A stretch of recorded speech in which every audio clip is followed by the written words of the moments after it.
Hello all, welcome to our YouTube channel civil step Himachal. तो आज हम लोग हमारी हिमाचल प्रदेश इकोनॉमिक सर्वे की स्पेशल सीरीज के पार्ट 2 में नेक्स्ट 3 चैप्टर्स के बारे में डिस्कशन करेंगे। जो हमारा पहला चैप्टर था उसमें हमने first 3 chapters that is chapter 1, 2 and 3 उसके बारे में डिस्कशन की थी, और उसके साथ साथ मैंने ये भी बताया था कि हिमाचल प्रदेश की जो इकोनॉमिक स्थिति है वो क्या है, और साथ में हमने डिस्कस किया था कि इकोनॉमिक सर्वे की क्या इंपॉर्टेंस है, क्या रेलेवेंस है। तो आज हम लोग पार्ट 2 में आगे बढ़ते हुए सस्टेनेबल डेवलपमेंट गोल्स और उसके साथ साथ जो इन्फ्लेशन है, प्राइस मूवमेंट है, फूड सिक्योरिटी है एंड बैंकिंग सेक्टर है हिमाचल प्रदेश के अंदर, उसके बारे में डिस्कशन करेंगे।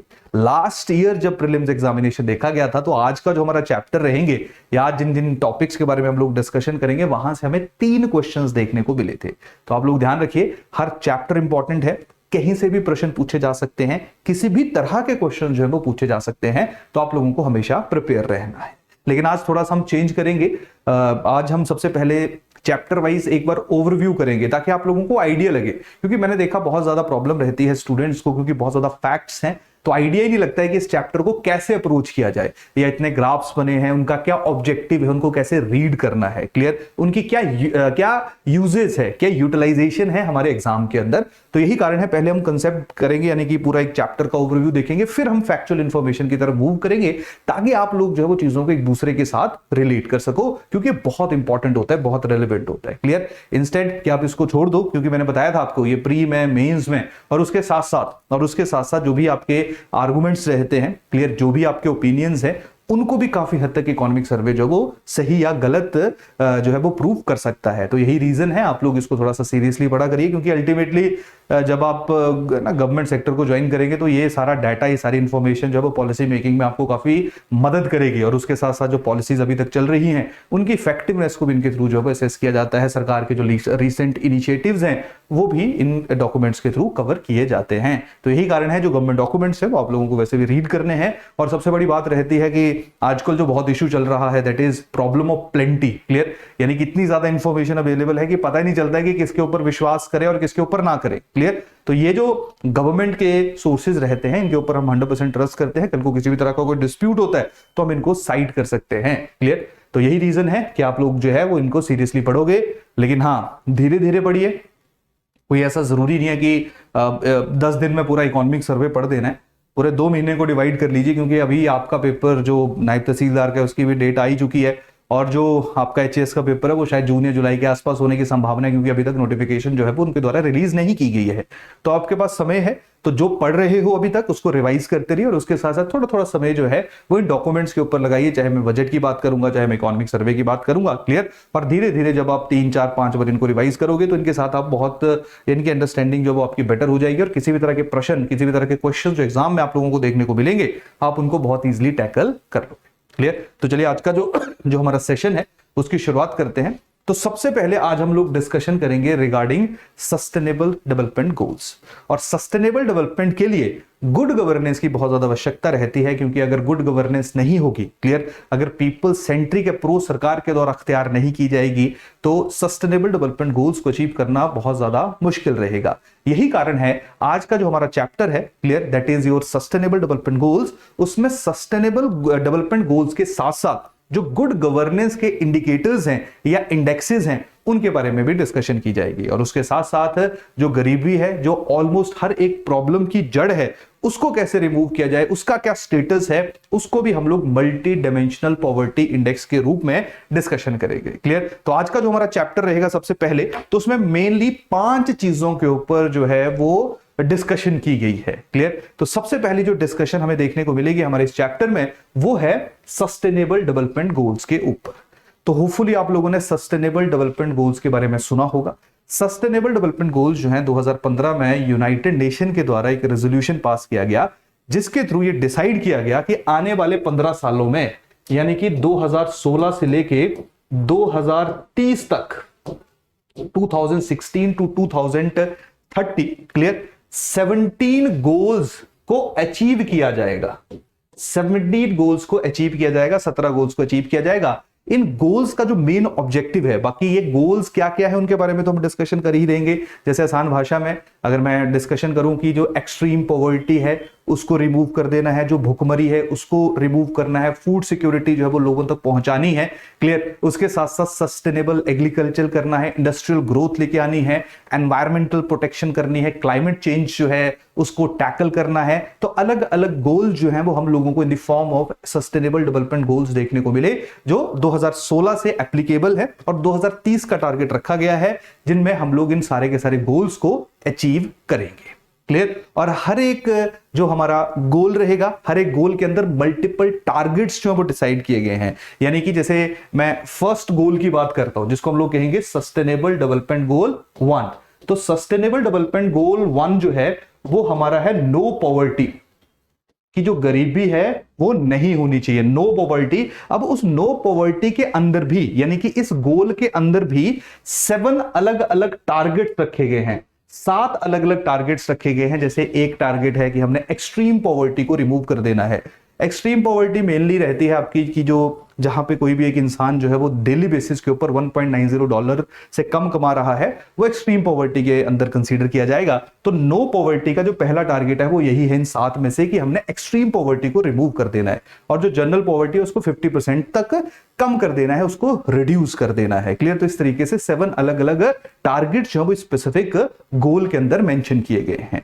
एंड इस गोल को अचीव करने के लिए, यानी कि वो टारगेट अचीव हो रहे हैं या नहीं हो रहे हैं, उसके लिए टोटल 13 इंडिकेटर्स जो हैं वो मेंशन किए गए हैं। यानी कि उन 13 इंडिकेटर्स की सहायता से हम लोगों को पता चलेगा कि वो स्पेसिफिक गोल जो है वो अचीव हो रहा है या नहीं हो रहा है। तो आसान भाषा में जब हम एक गोल को देखेंगे तो उसमें हमें कुछ टारगेट्स देखने को मिलेंगे, और कुछ हमें उस टारगेट को अचीव करने के लिए मल्टीपल इंडिकेटर्स देखने को मिलेंगे, जो ये इंडिकेट करेंगे कि वो टारगेट और अल्टीमेटली वो गोल कितना अचीव हुआ है, क्या वो अचीव हो रहा है या वो अचीव नहीं हो रहा है।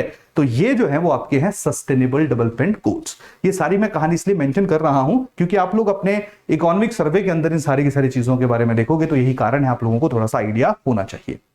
अब अगला सवाल आता है कि कैसे पता चलेगा या कैसे ट्रैक किया जाएगा कि कौन सा देश जो है वो सस्टेनेबल डेवलपमेंट गोल्स को अचीव कर पा रहा है या नहीं कर पा रहा है, क्लियर। अब इसके लिए जो है वो पूरी की पूरी कंट्रीज ने एक रेजोल्यूशन अडॉप्ट किया था। यूनाइटेड नेशन के जितने भी देश हैं, क्लियर, 193 कंट्रीज जो हैं वो सस्टेनेबल डेवलपमेंट गोल्स को अचीव करने की कोशिश कर रही हैं, और 2030 का एक एजेंडा है, स्पेसिफिक एजेंडा है, वहां पे देखा जाएगा कि सस्टेनेबल डेवलपमेंट गोल जो वो कहां तक अचीव हो रहे हैं। तो इंडिया भी, क्योंकि यूनाइटेड नेशन का हिस्सा है, हम लोग भी सस्टेनेबल डेवलपमेंट गोल्स को अचीव करने की कोशिश कर रहे हैं। और सस्टेनेबल डेवलपमेंट गोल्स, अब इंडिया जहां पे मल्टीपल स्टेट्स, यूनियन टेरिटरीज हम लोगों को देखने को मिलती हैं, तो इंडिया के अंदर हमारा देश, हमारी जो केंद्रीय सरकार है, वो अलग अलग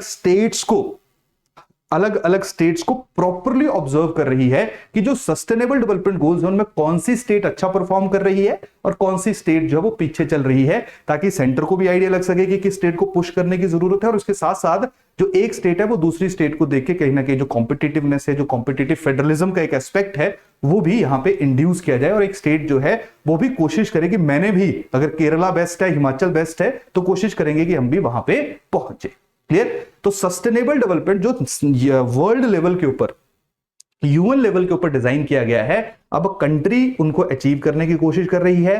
और कंट्रीज जो है या हर एक देश जो है, स्पेसिफिकली अब मैं यहां के इंडिया की बात करूंगा, तो इंडिया जो है वो हर साल, जिसका नोडल एजेंसी नीति आयोग है, नीति आयोग जो है वो इंडेक्स रिलीज कर रहा है जिसको हम सस्टेनेबल डेवलपमेंट इंडेक्स कहते हैं। और वो उस इंडेक्स से, क्लियर, उस इंडेक्स से, सस्टेनेबल डेवलपमेंट गोल्स इंडेक्स कहते हैं, उस इंडेक्स से हम लोगों को पता चलता है कि कौन सी स्टेट अच्छा परफॉर्म कर रही है, कौन सी स्टेट जो है वो अच्छा परफॉर्म नहीं कर रही है, क्लियर। और यहां पे क्योंकि हम हिमाचल प्रदेश के इकोनॉमिक सर्वे को डिस्कस कर रहे हैं, तो यहां पे हम लोग देखेंगे कि हिमाचल प्रदेश की स्थिति कैसी है, क्लियर। क्या हिमाचल प्रदेश अच्छा कर रहा है, नहीं अच्छा कर रहा है, with the passage of time positive direction में जा रहा है, नेगेटिव डायरेक्शन में जा रहा है, क्योंकि आप लोगों को सारे फैक्ट, सारे के सारे इंफॉर्मेशन जो आप सब लोगों के पास मौजूद होनी चाहिए, क्लियर। यहां तक कहानी समझ आ रही है। जैसे मैं इंडिकेटर्स की बात कर रहा हूं, तो जैसे टोटल ना 17 गोल्स है, तो 17 गोल्स के लिए 169 टारगेट रखे गए हैं, क्लियर। जहां पे हर एक गोल का, जैसे मैंने बताया ना कि गोल नंबर 1 के लिए जो 7 टारगेट्स हैं, और टोटल 300 से ज्यादा, 300 से ज्यादा या 300 के आसपास जो हम लोगों को इंडिकेटर्स देखने को मिलते हैं इन गोल्स को अचीव करने के लिए,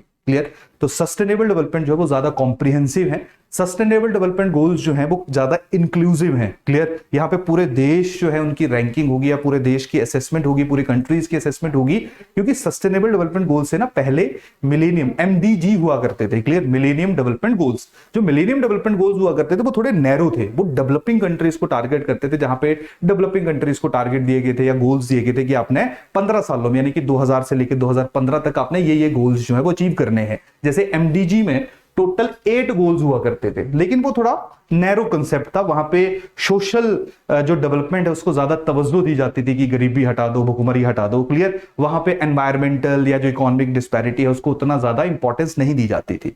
लेकिन जब 2015 में या 2016 से जब सस्टेनेबल डेवलपमेंट गोल्स की इंट्रोडक्शन हुई तो वो ज्यादा इंक्लूसिव थे, ज्यादा कॉम्प्रिहेंसिव थे। ये सोशल इकोनॉमिक के साथ साथ जो है वो एनवायरमेंटल जो कंसर्न्स हैं उनको भी एड्रेस करते हैं। क्लाइमेट चेंज को टैकल करने के बाद भी सस्टेनेबल डेवलपमेंट गोल्स में की जाती है। क्लियर, तो यही कारण है कि सस्टेनेबल डेवलपमेंट गोल्स के बारे में हम लोगों को आइडिया होना बहुत ज्यादा आवश्यक है, बहुत ज्यादा जरूरी है। तो आज जो हमारा इकोनॉमिक सर्वे का पहला चैप्टर है उसमें इन्हीं पहलुओं के ऊपर डिस्कशन की गई है। क्या की गई है? पहले बताया गया है कि कौन कौन से सस्टेनेबल डेवलपमेंट गोल्स हैं, फिर बताया गया है यानी कि ग्लोबल लेवल के ऊपर सस्टेनेबल डेवलपमेंट गोल्स कौन कौन से हैं, फिर बताया गया है कि हमारा देश जो है वो नेशनल लेवल के ऊपर उन सस्टेनेबल डेवलपमेंट गोल्स को कैसे अचीव कर रहा है, जहां पे स्टेट वाइज कैटेगराइजेशन हमें देखने को मिलती है कि कौन सी स्टेट अच्छा कर रही है, कौन सी स्टेट अच्छा नहीं कर रही है। उसके साथ साथ क्योंकि सस्टेनेबल डेवलपमेंट के लिए जो गुड गवर्नेंस है वो एक इंपॉर्टेंट पैरामीटर है, तो साथ में सरकार जो है वो गुड गवर्नेंस इंडेक्स भी रिलीज करती है, जहां पे अगेन हम लोगों को स्टेट वाइज कैटेगराइजेशन जो है वो देखने को मिलती है। अब हमारा काम क्योंकि यहां पे हिमाचल स्पेसिफिक इंफॉर्मेशन को सीख करना है, तो यही कारण है हिमाचल प्रदेश सरकार के द्वारा पिछले कुछ सालों से एक इंडेक्स रिलीज किया जा रहा है, that is district good governance index, जहां पे हिमाचल प्रदेश की जो 12 डिस्ट्रिक्ट्स हैं उनको अरेंज किया जाता है, उनके क्या कंट्रीब्यूशन है और उसके बेसिस के ऊपर उनको मॉनिटरी बेनिफिट भी मिलता है। तो जो डिस्ट्रिक्ट गुड गवर्नेंस इंडेक्स है ये हिमाचल प्रदेश की 12 डिस्ट्रिक्ट्स में, जहां पे आप लोगों को रैंकिंग भी देखने को मिलेगी और कुछ इंडिकेटर्स हैं, कुछ टारगेट्स हैं वो भी यहां पे मेंशन किए गए हैं। ये सारे का सारा जो है वो यहां पे देखने को मिलेगा, जहां से हमें पता चलेगा कि कौन सी डिस्ट्रिक्ट अच्छा कर रही है, कौन सी नहीं कर रही है। और कहीं ना कहीं जैसे जैसे हम आगे बढ़ेंगे वहां पे आपको आइडिया भी लगेगा कि अगर मैं बोल रहा हूं कि सिरमौर अच्छा नहीं कर रही है, क्लियर, तो क्या रीजन है। अगर मैं बोल रहा हूं चंबा अच्छा नहीं कर रहा है तो क्या कारण है, तो वो कारण भी हम लोगों को इसी इकोनॉमिक सर्वे के अंदर देखने को मिलते हैं। तो इस डॉक्यूमेंट को पढ़ने का यही सुंदरता है कि आप लोग अगर प्रॉपर टारगेट के साथ चलो कि मैं क्यों डाटा पढ़ रहा हूं, क्यों फैक्ट्स को देख रहा हूं, तो आप लोगों के लिए ज्यादा मुश्किलात का या आप लोगों को ज्यादा मुश्किल का सामना नहीं करना पड़ेगा। क्लियर, और लास्टली जो है वो मल्टी डायमेंशनल पॉवर्टी इंडेक्स है, क्योंकि जो गरीबी है वो अल्टीमेटली हर एक प्रॉब्लम की जड़ है। तो वहां पे मल्टी डायमेंशनल पॉवर्टी इंडेक्स में भी हम लोग देखेंगे कि हिमाचल में क्या परफॉर्मेंस है, क्लियर, जो MPI है वो कितना है, और उसके साथ साथ यहाँ पे हम ये भी एनालाइज करेंगे जहां पे हमें पता चलेगा कि जिन जो हमारी डिस्ट्रिक्ट्स हैं वहां पे MPI यानी कि पॉवर्टी हम लोगों को ज्यादा देखने को मिल रही है, वहां पे या उसका जो इंपैक्ट है वो कहीं ना कहीं उन डिस्ट्रिक्ट्स के जो गुड गवर्नेंस इंडेक्स है, ये डिस्ट्रिक्ट गुड गवर्नेंस इंडेक्स है, उसके ऊपर भी पड़ रहा है। क्लियर, तो यहां से गवर्नमेंट को भी पता चलेगा कि किस स्पेसिफिक डिस्ट्रिक्ट को ज्यादा पुश करने की आवश्यकता है। क्लियर, तो आज का जो चैप्टर हमारा पहले वाला है इसमें इन इंपॉर्टेंट जो पहलू हैं उनके ऊपर डिस्कशन की जाएगी। क्लियर, तो ये ओवरव्यू हम लोग हर एक चैप्टर से पहले करेंगे। क्लियर, ये बहुत इंपॉर्टेंट है क्योंकि कहीं ना कहीं इससे हमें आइडिया लगता है कि चीजों को कैसे समझना है और इस स्पेसिफिक चैप्टर को इकोनॉमिक सर्वे के अंदर जो इंट्रोड्यूस किया गया उसका ऑब्जेक्टिव क्या है। अब हम लोग फैक्चुअल इंफॉर्मेशन की तरफ मूव हो जाएंगे। होपफुली आप लोगों को जो ओवरव्यू है वो समझ आ गया हो। तो सबसे पहले हम लोग बात करेंगे सस्टेनेबल डेवलपमेंट गोल्स की। तो सस्टेनेबल डेवलपमेंट गोल्स की अगर मैं बात करूंगा तो टोटल 17 सस्टेनेबल डेवलपमेंट गोल जो है वो मेरे को देखने को मिलते हैं। एग्जाम के अंदर आप लोगों को तैयार रहना चाहिए कि आप लोगों से डायरेक्टली पूछा जा सकता है, या तो किसी स्पेसिफिक सस्टेनेबल डेवलपमेंट गोल के बारे में पूछा जा सकता है कि बताओ SDG 4 क्या है, 5 क्या है, 6 क्या है, या मेंस में भी पूछा जा सकता है किसी एक स्पेसिफिक गोल के बारे में लिखने के लिए, या जब आप लिख रहे हो। क्लियर, या ये पूछा जा सकता है कि जो नो पॉवर्टी है वो कौन सा सस्टेनेबल डेवलपमेंट गोल है। तो आप इन चीजों को थोड़ा सा ऑब्जर्व करिएगा। और मेरे को थोड़ा सा ब्रेक दो, मैं पानी पी लेता हूं क्योंकि गला मेरा चोक हो रहा है। एक सेकेंड। चलिए, तो सबसे पहले तो हम सस्टेनेबल डेवलपमेंट गोल्स के बारे में देख लेते हैं। तो देखिए, सबसे पहले जो आपका सस्टेनेबल डेवलपमेंट गोल है, SDG है, वो आपका है नो पॉवर्टी। क्लियर, ये गरीबी नहीं होनी चाहिए। अब यहाँ पे जैसे मैंने आपको बताया था कि यहाँ पे हम लोगों को अलग अलग 7 इंडिकेटर्स जो है वो देखने को मिलते हैं, क्लियर, जिनमें से एक है कि removal of extreme poverty. Extreme poverty का आसान भाषा में मतलब है जहां पे हर एक दिन इंसान जो है वो $1.90 से कम पैसा कमा रहा है डेली बेसिस के ऊपर। इसका मतलब है कि वो आपका एक्सट्रीम पॉवर्टी के अंदर है। तो एक्सट्रीम पॉवर्टी को 2030 तक हम लोगों ने कंप्लीटली रिमूव कर देना है। डन। सेकंड, जैसे आपका गोल है जीरो हंगर, तो जीरो हंगर का मतलब सिंपल सा है कि जो भूखमरी है वो दुनिया के अंदर नहीं होनी चाहिए। भूखमरी को कंप्लीटली रिमूव कर दिया जाए। और जब हम हंगर को रिमूव करेंगे तो ऑब्वियस सी बात है उसके लिए एक गोल हमें अचीव करना पड़ेगा या एक टारगेट रखना पड़ेगा, और वो ये रहेगा कि हंगर को रिमूव करने के लिए आप लोगों को जो है वो फूड सिक्योरिटी लोगों को प्रदान करनी पड़ेगी। जब अगर किसी भी तरह की कोई नेचुरल कैलेमिटी रहे या किसी स्थिति के कारण लोगों को खाना खाने को ना हो तो आपने उनको जो है वो फूड सिक्योरिटी प्रोवाइड करनी है। और जब आप किसी को फूड सिक्योरिटी प्रोवाइड करेंगे तो उसके लिए जो है वो आपको सस्टेनेबल एग्रीकल्चर करने की आवश्यकता रहेगी, यानी कि तब बड़े ज्यादा केमिकल डाल के लोगों को और बीमार नहीं करना है। आपने वहां पे जो है वो नेचर फ्रेंडली एग्रीकल्चरल प्रैक्टिसेस जो है उनको अडॉप्ट करना है ताकि हम लोग हंगर और जो फूड सिक्योरिटी से रिलेटेड इश्यूज हैं इनको टैकल कर सके। तीसरा हमारा है that is good health and wellbeing, यानी कि हेल्थ के ऊपर जब आप लोगों ने फोकस करना है। इस स्पेसिफिक टाइम पे जब हम लोग हेल्थ की बात करते हैं तो जो disadvantage straight of the society है, स्पेसिफिकली जैसे मैं वुमेन की बात करूंगा या मैं बच्चों की बात करूंगा तो उनकी मोर्टेलिटी जो वो बहुत हाई देखी जाती है। क्लियर, जैसे माताएं जो वो बच्चों को जन्म देते हुए मृत्यु हो जाती है, या बच्चों की जो है वो जो नवजात उनकी एज है उसमें या छोटी एज में जो उनकी मृत्यु हो जाती है, इन्फेंट मोर्टेलिटी रेट के नाम से जिसको हम जानते हैं। तो जहां पे गरीबी है, जहां पे बैकवर्डनेस है, वहां पे IMR MMR जो है यानी कि मदर मोर्टेलिटी रेट एंड जो हमारा इन्फेंट मोर्टेलिटी रेट है वो बहुत हाई देखने को मिलता है। तो आसान भाषा में जो हेल्थ के अलग अलग पैरामीटर्स हैं, ये सिर्फ मैं आप लोगों को एग्जांपल दे रहा हूं, तो हमने उनको जो है वो इंप्रूव करना है, उनको बेटर करना है, और जो IMR है MMR है उसको with the passage of time remove करना है। तो हेल्थ के ऊपर फोकस करो, क्वालिटी एजुकेशन को पुश करो।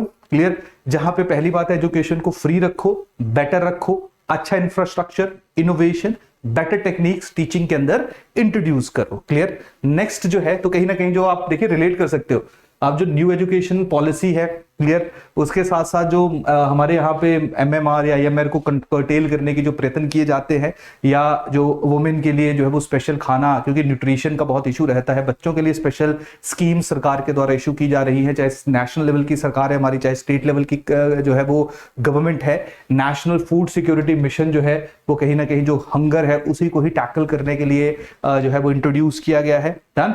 उसके साथ साथ जो वो जेंडर इक्वालिटी जो बहुत एक बड़ा इशू है, तो जेंडर इक्वालिटी चाहे मैं सोशल एस्पेक्ट में बात करूं यानी कि समाज के अंदर वुमेन को बराबर लेके आओ। क्लियर, चाहे मैं पॉलिटिकल लेवल की बात करूंगा तो आप लोग देख लो कि पंचायतों में जहां पे कॉन्स्टिट्यूशनल या जहां पे लीगल बैकिंग है वहीं पे ही हम लोगों को जेंडर इक्वालिटी देखने को मिलती है। लेकिन इसके अलावा मैं स्टेट लेजिस्लेचर की बात करूंगा यानी कि MLA लेवल की मैं बात करूं या सेंट्रल लेवल की बात करूंगा तो वहां पे वुमेन रिप्रेजेंटेशन जो वो स्क्यूड है, बहुत ही कम है, 11-12% के आसपास ही है। डाटा थोड़ा सा हो सकता है ऊपर नीचे, एक बार इसको क्रॉस चेक जरूर कर लेना। क्लियर, लेकिन बहुत कम परसेंटेज जो है वो हम लोगों को देखने को मिलती है। तो हमें जेंडर इक्वालिटी, इकोनॉमिक एस्पेक्ट हो, पॉलिटिकल एस्पेक्ट हो, सोशल एस्पेक्ट हो, वहां पे हम लोगों को जेंडर इक्वालिटी जो है इंट्रोड्यूस करनी है। नेक्स्ट हमारा जो 6th गोल है वो है क्लीन वाटर एंड सैनिटेशन, यानी कि सही पानी, साफ पानी आपने लोगों तक पहुंचाना है, क्योंकि पानी ही मैक्सिमम बीमारियों की जड़ देखने को मिला है। और उसके साथ साथ आपने प्रॉपर हाइजीन मेंटेन करना है। तो कहीं ना कहीं जो स्वच्छ भारत मिशन है वो स्पेसिफिक गोल को बहुत अच्छे तरीके से जो वो रिलेट करता है। नेक्स्ट है अफोर्डेबल एंड क्लीन एनर्जी, यानी कि एनर्जी पहुंचानी है, पर ऐसा ना हो कि उस एनर्जी को सिर्फ जो अमीर लोग हैं वही यूटिलाइज करें, सब लोग गरीब भी कर सके उसको utilize, and at the same time वो क्लीन एनर्जी होनी चाहिए। कहीं ना कहीं यहाँ पे जो रिन्यूएबल एनर्जी रिसोर्सेज हैं उनको ज्यादा तवज्जो देने की बात कही गई है। नेक्स्ट है decent work and economic growth. Economic growth के ऊपर फोकस करो, क्योंकि अगर पैसा आएगा तभी आप इन सारी बीमारियों की जड़ों को या इन सारे के सारे जो इश्यूज हैं उनको रिमूव कर पाओगे। But at the same time जो वर्क जो जिस तरह का नेचर ऑफ वर्क है वो अच्छा होना चाहिए, डिसेंट होना चाहिए, पैसा बराबर मिलना चाहिए, हेल्दी एनवायरनमेंट में जो काम है वो आपका होना चाहिए। नेक्स्ट है इंडस्ट्री, इनोवेशन एंड इंफ्रास्ट्रक्चर। आपका रेजिलिएंट इंफ्रास्ट्रक्चर बिल्ड करो, अच्छा इंफ्रास्ट्रक्चर बिल्ड करो और उसके ऊपर जो है वो आप लोगों की इंडस्ट्रियल ग्रोथ होनी चाहिए। क्लियर। नेक्स्ट जो है वो आपका है रिड्यूस्ड इनइक्वालिटी, जो हम लोगों को समाज के अंदर इनइक्वालिटीज अलग अलग परिधि में देखने को मिलती है। जैसे यहाँ पे जेंडर स्पेसिफिक इक्वालिटी की बात हुई है, यहाँ पे जनरल इनइक्वालिटी को रिमूव करने की बात हुई है, चाहे वो ब्रॉडली सोशल के ऊपर, चाहे वो किसी भी किसी भी रूप में मौजूद भेदभाव है हमारे समाज के अंदर, उसको आप लोगों ने यहां से रिमूव करना है। नेक्स्ट है सस्टेनेबल सिटीज एंड कम्युनिटीज, जो है उनको बिल्ड करना है, यानी कि शहर ऐसे ना हो कि सुबह निकलो घर से और ऑफिस ही नहीं पहुंच पाओ। क्लियर, शहर ऐसे ना हो कि कल को अर्थक्वेक आए और शहर ही ढह जाए। शहर ऐसे ना हो जहां पे पीने का पानी ना हो। शहर ऐसे ना हो जहां पे प्रॉपर हाइजीन ना हो। तो शहर ऐसे होने चाहिए रहने लायक, और शहर ऐसे ना हो जो एनवायरनमेंट को डिस्ट्रॉय करे। तो कहीं ना कहीं यहां पे सस्टेनेबल सिटीज की बात की गई है। क्लियर। नेक्स्ट है रिस्पॉन्सिबल कंजम्पशन एंड प्रोडक्शन। हम लोग देखते हैं कि एक तरफ दुनिया में खाने के लिए खाना नहीं है, दूसरी तरफ हम लोग देखते हैं कि फूड वेस्टेज दिन प्रतिदिन इंक्रीज होती जा रही है। तो हम लोगों को दोनों हिस्सों पे टैकल करना है। हम लोगों को रिस्पॉन्सिबल कंजम्पशन करनी है और उसके साथ साथ रिस्पॉन्सिबल प्रोडक्शन भी करनी है, यानी कि जितनी जरूरत है उतना प्रोड्यूस करो और जितना कंज्यूम करने की आवश्यकता है उतना ही आप कंज्यूम करो। नेक्स्ट है क्लाइमेट एक्शन, जो क्लाइमेट चेंज है उसको टैकल करना है। नेक्स्ट है लाइफ बिलो वाटर, मेनली जो मैरीन इकोसिस्टम है उसको प्रोटेक्ट करना है। क्लियर। जैसे हम लोग देखते हैं ना कि एसिडिफिकेशन हो रही है आजकल, जिसके कारण काफी जो मैरीन इकोसिस्टम है वो डिस्ट्रॉय हो रहा है, उसको कहीं ना कहीं जो है वो हम लोगों ने रिड्यूस करने की कोशिश करनी है। नेक्स्ट है लाइफ ऑन लैंड, यानी कि जो टेरिस्ट्रियल इकोसिस्टम है उसको भी आपने प्रोटेक्ट करना है, बायोडाइवर्सिटी वगैरह, ये सारे के सारे जो इसी का पहलू या इसी के अंदर इंक्लूड हो जाएंगे। नेक्स्ट है peace, justice and strong institutions. Powerful institutions होने चाहिए जो कहीं ना कहीं समाज के अंदर या दुनिया के अंदर जो वो शांति बरकरार रखें। और लास्ट गोल है पार्टनरशिप फॉर द गोल्स, यानी कि जो देश हैं सारे के सारे कंट्रीज जो हैं वो मिलके सस्टेनेबल डेवलपमेंट्स को अप्रोच करें। वहां पे कॉम्पिटिटिवनेस नहीं होनी चाहिए, वहां पे कॉपरेशन होनी चाहिए। और कहीं ना कहीं जो इंस्टीट्यूशंस रहेंगे वहां पे जो डेवलपिंग नेशंस है जिनकी रिप्रेजेंटेशन हमें थोड़ी कम देखने को मिलती है, उनकी भी रिप्रेजेंटेशन को इंश्योर किया जाए ताकि पूरी दुनिया में हर एक देश को इक्वल इंपॉर्टेंस मिले। तो ये आप लोगों के जो हैं वो टोटल 17 सस्टेनेबल डेवलपमेंट गोल्स हैं। और अगर थोड़ा सा और मैं गहराई में आप सब लोगों को लेके जाऊं तो इन सस्टेनेबल डेवलपमेंट गोल्स के लिए, जैसे मैंने बताया था कि ये सारे का एक इंडेक्स, यानी कि जिसकी रिस्पॉन्सिबिलिटी है, नोडल एजेंसी है सस्टेनेबल डेवलपमेंट गोल्स की इंडिया के अंदर, वो है आपकी नीति आयोग। क्लियर। और जो इंडिकेटर्स डिजाइन किए गए हैं गवर्नमेंट की जिस एजेंसी के द्वारा, जिनके बेसिस के ऊपर हम लोग अभी जो सस्टेनेबल डेवलपमेंट इंडेक्स इसके बारे में डिस्कशन करेंगे, उसको डिजाइन किया जाता है, वो किए गए हैं ministry of statistic and programme implementation. Clear. तो इसने 309 इंडिकेटर्स जो हैं वो डेवलप किए हैं, जिसके बेसिस के ऊपर जो है वो हम लोग सस्टेनेबल डेवलपमेंट इंडेक्स देखते हैं, जहां पे देखा जाता है कि कौन सी स्टेट जो है वो कैसा परफॉर्म कर रही है। तो जब सस्टेनेबल डेवलपमेंट या जब नीति आयोग की रिपोर्ट आती है तो नीति आयोग जो है वो स्टेट्स को 4 अलग अलग हिस्सों में कैटेगराइज करता है। देखिए 2020-21 का सस्टेनेबल डेवलपमेंट इंडेक्स का डैशबोर्ड है, तो 4 हिस्सों में कैटेगराइज किया जाता है। पहले हैं एस्पिरेंट, दूसरे हैं परफॉर्मर, तीसरे हैं फ्रंट रनर, चौथे हैं अचीवर। आसान भाषा में, जब किसी भी स्टेट का जो स्कोर है, लेट अस सपोज किसी भी स्टेट का स्कोर जो है वो 100 हो जाएगा जिस दिन, यानी कि जिस दिन सस्टेनेबल डेवलपमेंट इंडेक्स में किसी एक स्टेट का स्कोर 100 हो जाएगा, तो इसका मतलब यह है कि हम ये मानेंगे कि वहां पे सस्टेनेबल या उस स्टेट ने सस्टेनेबल डेवलपमेंट गोल्स को अचीव कर लिया है। जिस स्टेट का जो नंबर है वो लेट अस सपोज मान लो 40 होगा, तो इसका मतलब है कि अभी उस स्टेट को बहुत रास्ता तय करना है सस्टेनेबल डेवलपमेंट गोल्स को अचीव करने में। जिस स्टेट का जो स्कोर है वो लेट अस सपोज 80 होगा, तो इसका मतलब है कि वो ऑलमोस्ट पहुंच रही है कहां पे, सस्टेनेबल डेवलपमेंट गोल्स के टारगेट को अचीव करने में। तो सस्टेनेबल डेवलपमेंट गोल्स जो हैं या जो कैटेगरीज हैं अचीवमेंट्स की, उनको 4 हिस्सों में तोड़ा गया है। पहले है एस्पिरेंट, जिनका स्कोर 0 से 49 के बीच में होगा, यानी कि अभी तो इच्छा ही है शायद ही पहुंचे या शायद पहुंच जाए, लेकिन टाइम लगेगा। नेक्स्ट है परफॉर्मर, 50 to 64 के बीच में जिनका स्कोर रहेगा।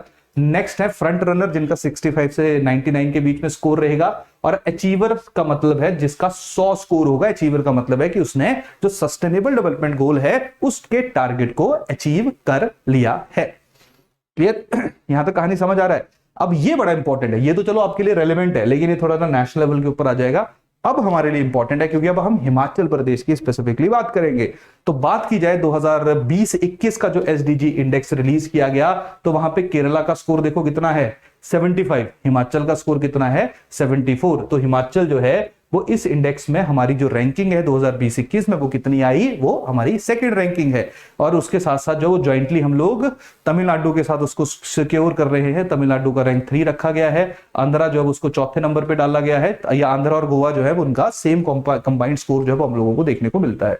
यहां पे हमें पता होना चाहिए कि जो हिमाचल है उसको कौन से रैंक पे रखा गया है, सस्टेनेबल डेवलपमेंट में सेकंड पे। इसका मतलब है कि हम लोग अच्छा परफॉर्म कर रहे हैं।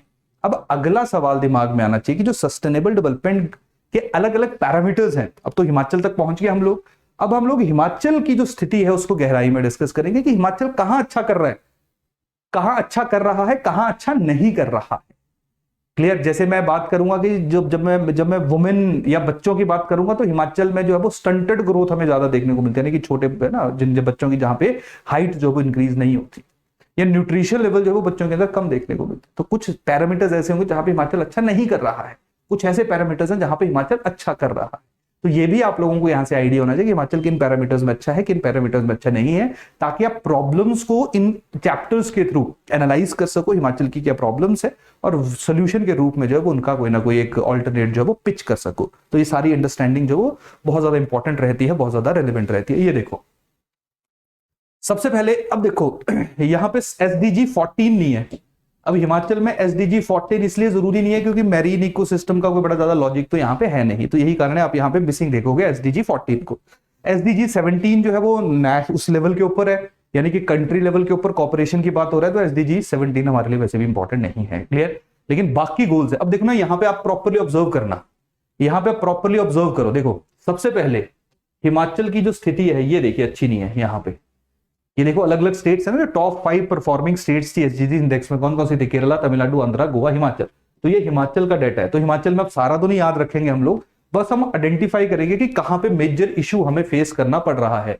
देखो जीरो हंगर की मैं बात करूंगा तो वहां पे केरला 80 है, तमिलनाडु 66 है, आंध्रा 52 है, गोवा 78 है, हिमाचल 52 है। तो जो हमारा आंध्रा और हिमाचल उसकी स्थिति जो है वो ऑलमोस्ट सेम है। तो जो जीरो हंगर में हमारी स्थिति इतनी अच्छी नहीं है, इसका सबसे बड़ा रीजन, इसका सबसे बड़ा कारण यही है कि जो हमारे यहाँ पे क्लियर, क्योंकि जो फूड सिक्योरिटी है, जो न्यूट्रिशन लेवल है वुमेन के अंदर और चिल्ड्रन के अंदर, वो हम लोगों को अच्छा देखने को नहीं मिलता है। यही कारण है हिमाचल की जो स्थिति है वो थोड़ी सी यहाँ पे हम लोगों को गड़बड़ होती हुई देखने को मिल रही है। तो पहला जो पॉइंट आपने यहाँ पे नोट करना है, इसके अलावा ऑलमोस्ट हर एक पैरामीटर में Himachal as compare to other states अच्छा परफॉर्म कर रहा है। लेकिन जीरो हंगर एक ऐसा पैरामीटर है जो हम लोगों को देखने से ही पता चल गया कि यार यहाँ पे जो स्थिति है उतनी अच्छी नहीं है। एक तो नेगेटिव चीज आ गई, कहीं आप लोगों को शायद 100 भी देखने को मिल रहा होगा। तो हिमाचल प्रदेश के सारे जितने भी आपके हैं, यहां पे अगर मैं एसडीजी 7 की बात करूंगा, यानी कि अफोर्डेबल एंड क्लीन एनर्जी की मैं बात करूंगा, तो वहां पे हिमाचल प्रदेश जो है वो अचीवर है। यानी कि हम लोगों को 100 या हमने ये वाला टारगेट जो है वो कहीं ना कहीं अचीव कर लिया है। क्लियर, कहानी समझ आ रहा। बाकी डाटा जो है वो बहुत ज्यादा इंपॉर्टेंट हम लोगों के लिए नहीं है। बस ये दो जो इस देखिए ना, अब बहुत ज्यादा ग्राफ्स बने हुए हैं, तो सारे के सारे ग्राफ्स अगर हम मेमोराइज करेंगे तो पागल हो जाएंगे। क्लियर। तो बेटर रहता है कि इससे हम एक पैटर्न को ऑब्जर्व करते हैं। ग्राफ आपने याद नहीं रखना होता है, एग्जाम में टाइम मिलेगा तो बना जरूर सकते हो, लेकिन अगेन बहुत ज्यादा इंपॉर्टेंस नहीं रहती। बस उसमें जो डाटा दिया है, जो उसमें इंफॉर्मेशन दिया, वो हमारे किसी एक आर्गुमेंट को सपोर्ट करती है। क्लियर। तो जैसे अगर मैं हिमाचल प्रदेश की यहाँ पे बात करूंगा, तो जैसे मैंने बताया कि हिमाचल प्रदेश में जो परसेंटेज ऑफ वुमेन जो एनीमिक है वो बहुत ज्यादा है, अंडरवेट बच्चे हैं, क्लियर, स्टंटेड बच्चे हैं, यानी कि जिनकी हाइट जो ज्यादा इंक्रीज नहीं होती। यही कारण है कि जो एसडीजी 2 है, क्लियर, वहां पे हम लोगों को जो हिमाचल प्रदेश है वो अच्छा, ज्यादा बेटर जो है वो परफॉर्म करता हुआ नहीं देखने को मिल रहा है। इसके अलावा हिमाचल प्रदेश जो वो अच्छा परफॉर्म कर रहा है, वहां पे कोई प्रॉब्लम नहीं है। हिमाचल प्रदेश के अंदर देखा जाए जो नोडल डिपार्टमेंट है, जिसकी रिस्पॉन्सिबिलिटी है पूरे का पूरा जो एसडीजी फ्रेमवर्क है उसकी इंप्लीमेंटेशन की, तो उसका नाम ध्यान रखेंगे, जो हिमाचल प्रदेश का प्लानिंग डिपार्टमेंट है वो नोडल डिपार्टमेंट है क्या हिमाचल प्रदेश के अंदर एसडीजी की जो इंप्लीमेंटेशन करने के लिए। हिमाचल प्रदेश ने अभी तक 138 इंडिकेटर्स जो है वो उनको शॉर्टलिस्ट किया हुआ है। टारगेट आपने देखेंगे कौन कौन से टारगेट हैं, 14 को निकाल दो और 17 को निकाल दो। क्लियर। उसके अलावा सारे इंडिकेटर्स जो उनमें हिमाचल काम कर रहा है, ये सारे गोल्स को अचीव करने की हिमाचल कोशिश कर रहा है, जिसके लिए हिमाचल प्रदेश ने 138 की इंडिकेटर्स को शॉर्टलिस्ट किया है, जिसके बेसिस के ऊपर ये डिसाइड किया जाता है कि कौन सा जो गोल है वो हम लोग अचीव कर पा रहे हैं या नहीं कर पा रहे हैं। अभी तक चीज ध्यान रखना, 12 जो टारगेट्स हैं वो अचीव किए जा चुके हैं। क्लियर। 39 टारगेट्स चांसेस हैं कि 22 तक जो अचीव हो जाएंगे, और बाकी जो 87 बच के वो 2030 तक हम लोग अचीव करने की कोशिश करेंगे या हो जाएंगे तब तक। तो हिमाचल प्रदेश के जो टारगेट इंडिकेटर्स हैं, क्लियर, जिनके थ्रू टारगेट एंड गोल्स को अचीव किया जाएगा, वो पूरे का पूरा जो डाटा है, वो पूरी इंफॉर्मेशन अब आपको यहाँ पे देखने को मिली। और ध्यान रखिए, प्रिपेयर रहना, ये लाइन जो है एज इट इज पेपर में भी पूछी जा सकती है। तो आप लोग इस तरह के जो फैक्ट्स है, इस तरह की जो फैक्चुअल इंफॉर्मेशन है, उसको हमेशा याद रखोगे। और मैं इसलिए हट रहा हूं क्योंकि बच्चे बोलते रहते हैं कि सर खुद तो स्क्रीन के सामने खड़े हो गए, हमें कुछ दिखा नहीं। तो ये देख लो एक बार, जो है यहाँ पे आप लोग सारे के सारे नजर मार लेना। क्लियर? तो यहां तक कहानी समझ आ रही है सबको ना? चलिए, अब यहां पे अलग अलग डिपार्टमेंट्स हैं, यानी कि जो मेन डिपार्टमेंट आ गया हिमाचल प्रदेश में, प्लानिंग डिपार्टमेंट आ गया, जिसका पूरा एसडीजी फ्रेमवर्क को ओवरसी करना है। अब हर एक गोल के लिए अलग अलग डिपार्टमेंट हिमाचल प्रदेश के अंदर है। तो ये हिमाचल प्रदेश का डाटा है। क्लियर? जो हिमाचल प्रदेश का जो दृष्टि है 2030, यानी कि जो विजन है कि हमने, अब पहले तो नेशनल लेवल का विजन बना है, अब स्टेट भी अपना विजन बना रही है कि भाई हमने बेटर परफॉर्म करना है। जो एसडीजी की रैंकिंग आएगी उसमें हम अच्छा आएंगे, क्लियर है, टॉप पे आएंगे। तो इसके लिए जो है वो ये अलग अलग डिपार्टमेंट को जो रिस्पॉन्सिबिलिटी दी गई है। तो जैसे गोल नंबर 1 जो है no poverty, rural development department के पास है। जीरो हंगर एग्रीकल्चर के पास है। गोल नंबर 3 जो है वो हेल्थ डिपार्टमेंट के पास है। क्वालिटी एजुकेशन एजुकेशन डिपार्टमेंट के पास है। जेंडर इक्वालिटी जो है वो social justice and empowerment department के पास है। जो 6 है वो जल शक्ति के पास है। जो अफोर्डेबल है वो पावर मिनिस्ट्री के पास है। जो इंडस्ट्री वाला है या गोल नंबर 9 जो है वो इंडस्ट्रीज के पास है। जो सस्टेनेबल सिटीज वाला गोल नंबर 11 है वो सस्टेनेबल सिटीज वाला अर्बन डेवलपमेंट के पास है। 12 और 13 है सस्टेनेबल कंजम्पशन है, प्रोडक्शन है, क्लाइमेट चेंज है, ये आप लोगों का जो एनवायरमेंट साइंस एंड टेक्नोलॉजी के पास है। गोल नंबर 15 जो है वो फॉरेस्ट के पास है। 16 जो है वो होम के पास है। 8 और 10 जो है वो प्लानिंग डिपार्टमेंट के पास है। तो जो नोडल डिपार्टमेंट है for the implementation of various और different sustainable development goals, hopefully आप लोगों को यहाँ पे देखिए होगा। यार थोड़ा सा कॉमन सेंस से सारे क्वेश्चन हो जाएंगे, इसमें डिपार्टमेंट्स को रट्टा मत मारो, अंडरस्टूड नहीं है। क्लियर? फॉरेस्ट एंड बायोडाइवर्सिटी यहाँ जाएगा। क्लियर? जो पीस है, ऑब्वियस बात है, पीस की जिम्मेवारी जो है वो आपकी शांति स्थापित करने की जो है वो होम मिनिस्ट्री की होती है। क्लियर? जहां पे इंडस्ट्रीज आ गया तो वहां पे इंडस्ट्रीज आ गया, पावर आ गया, जेंडर इक्वालिटी जो वो सोशल जस्टिस एंड एम्पावरमेंट के पास आ गया। तो कोई बहुत मुश्किल नहीं है, यानी कि इसमें ऐसा नहीं है कि देख के लगा कि यार इतना फैक्ट जो वो कैसे याद रखेंगे। एक बार नजर मारोगे पता चल जाएगा कि कौन से डिपार्टमेंट के पास या कौन से डिपार्टमेंट का क्या गोल है। क्लियर? यहां तक कहानी सबको समझ आ गई? चलिए, अब नेक्स्ट चलते हैं हम लोग गुड गवर्नेंस इंडेक्स के ऊपर। तो गुड गवर्नेंस इंडेक्स के लिए जो वो 10 अलग अलग सेक्टर्स को आइडेंटिफाई किया गया है कि 10 सेक्टर्स में कौन सी स्टेट कैसा परफॉर्म कर रही है। तो जो 10 अलग अलग सेक्टर्स हैं वो यहां पे देख लो कौन कौन से हैं। Agriculture and allied sector, commerce and industry, human resource development, public health, public infrastructure, economic governance, social welfare, judiciary and public safety, environmental sector and citizen centric government sector. तो 10 अलग अलग सेक्टर्स में जो है वो कैटेगराइजेशन हुई है और उसके बेसिस के ऊपर गुड गवर्नेंस इंडेक्स जो है उसको रिलीज किया जाता है। तो गुड गवर्नेंस इंडेक्स में पूरे की पूरी जो स्टेट्स और यूनियन टेरिटरीज हैं उनको 4 अलग अलग ग्रुप्स में विभाजित किया गया है। एक ग्रुप ए है, एक ग्रुप बी है, एक हिली स्टेट्स है और एक आपकी यूनियन टेरिटरीज है। और उसके बेसिस के ऊपर आइडेंटिफाई किया गया है कि कौन सी जो स्टेट है वो किस चीज में बेटर है, कौन से सेक्टर में अच्छे है। तो ये सारे के सारे 10 के 10 सेक्टर है ना। क्लियर? अब देखो ये 10 सेक्टर है, लास्ट में जो कॉम्पोजिट रैंकिंग है यानी ओवरऑल रैंकिंग है। तो अब हमने सिर्फ अपने हिमाचल प्रदेश को जो वो फाइंड आउट करना है, सिर्फ हिमाचल प्रदेश को देखना है। तो देखिए सबसे पहले ह्यूमन रिसोर्स डेवलपमेंट की अगर मैं बात करूं तो ग्रुप ए में पंजाब है, बी में उड़ीसा है, लेकिन नॉर्थ ईस्ट और हिल स्टेट्स का जो ग्रुप है वहां पे हिमाचल प्रदेश जो है वो रैंक 1 पे है, यानी कि हिमाचल प्रदेश ने टॉप किया है। और वहां पे चंडीगढ़ है, यूनियन टेरिटरीज की मैं बात करूंगा। सेकेंडली जो इंपॉर्टेंट है पब्लिक इंफ्रास्ट्रक्चर एंड यूटिलिटीज की बात करें तो वहां पे भी नॉर्थ ईस्ट में हिमाचल जो है वो टॉप पे आ रहा है। क्लियर? नॉर्थ ईस्ट एंड हिली स्टेट्स में जो वो हिमाचल टॉप पे आ रहा है। उसके साथ साथ अगर मैं ओवरऑल कंपोजिट रैंकिंग की बात करूंगा तो भी हिमाचल प्रदेश जो है वो आपका टॉप पे आएगा। क्लियर? बाकी तो सारा फैक्ट वैसे पता तो होना चाहिए, लेकिन यहां पे क्योंकि हमें हिमाचल स्पेसिफिक इंफॉर्मेशन के ऊपर ज्यादा फोकस करना है तो कहां कहां हिमाचल बेटर परफॉर्म कर रहा है, क्लियर, किन किन सेक्टर्स में परफॉर्म कर रहा है, तो यहां से हमें आइडिया लगेगा कि कल को आप लोगों से हिमाचल प्रदेश की सरकार के द्वारा जो पॉलिसीज बनाई गई हैं, क्लियर, या हिमाचल प्रदेश के अंदर जो गुड गवर्नेंस के कदम है उनको अगर आपने अप्रिशिएट करना है, प्रेज करना है, तो आप इस इंडेक्स को साइट कर सकते हो। इसके अलावा ये हिमाचल प्रदेश के स्कोर है कि एग्रीकल्चर एंड एलाइड में हमारी जो वो 8वीं पोजीशन है, कॉमर्स एंड इंडस्ट्री में सेकंड है, ह्यूमन रिसोर्स में हमने देख लिया फर्स्ट है, हेल्थ में छठी है, clear. Public infrastructure and utility में फर्स्ट है, सिक्स्थ है, सेकंड सोशल वेलफेयर में है, क्लियर, और ओवरऑल जो है वो हमारी फर्स्ट पोजीशन है, क्लियर। तो ये थोड़ा सा फैक्चुअल इंफॉर्मेशन है जिसके बारे में आइडिया होना चाहिए। जो फैक्ट जिनको मेन तवज्जो, जिनको मेन इंपॉर्टेंस हम लोगों ने देनी है, वो फैक्ट जो आपको यहाँ पे स्क्रीन के ऊपर देखने को मिल रहे हैं। तो आप इन दो को जो है वो टारगेट कर लो, याद रख लो, तीसरे वाला रख लो, और उसके साथ साथ जो पांचवें वाला है public infrastructure and utility sector, clear. तो ये गुड गवर्नेंस इंडेक्स है, क्लियर, जो कहीं ना कहीं ये बता रहा है कि हिमाचल प्रदेश जो है वो अच्छा परफॉर्म कर रहा है, एक पॉजिटिव चीज है, क्लियर। चलिए नेक्स्ट है हमारा district good governance index. Last year same question हमें देखने को मिला। तो डिस्ट्रिक्ट गुड गवर्नेंस इंडेक्स को इंट्रोडक्शन में मैं एक्सप्लेन कर चुका हूं कि डिस्ट्रिक्ट बेसिस के ऊपर देखा जाता है कि कौन सी जो डिस्ट्रिक्ट है वो बेटर परफॉर्म कर रही है, अच्छा परफॉर्म कर रही है, और इसके लिए टोटल जो है वो 2019-20 में 7 अलग अलग थीम्स थी, 19 जो मेन सब्जेक्ट्स थे, मेन मुद्दे थे, उनको जो है वो तवज्जो दी गई थी, और उसके साथ साथ 45 गवर्नेंस के जो इंडिकेटर्स हैं उनको यूज किया गया था, जिसके बेसिस के ऊपर एक कैटेगराइजेशन हुई थी कि हिमाचल में कौन सी डिस्ट्रिक्ट जो है वो कैसा परफॉर्म कर रही है। इस साल बस ध्यान रखना 2020-21 में थीम 7 है, कोई चेंज नहीं हुआ है, सब्जेक्ट्स 19 है, लेकिन जो इंडिकेटर्स हैं वो कितने हो गए आपके 75 इंडिकेटर्स हो गए हैं। डायरेक्ट लाइन जो है वो हमें लास्ट ईयर देखने को मिली है। तो ये फैक्ट्स जो है वो आप लोगों के लिए इंपॉर्टेंट है।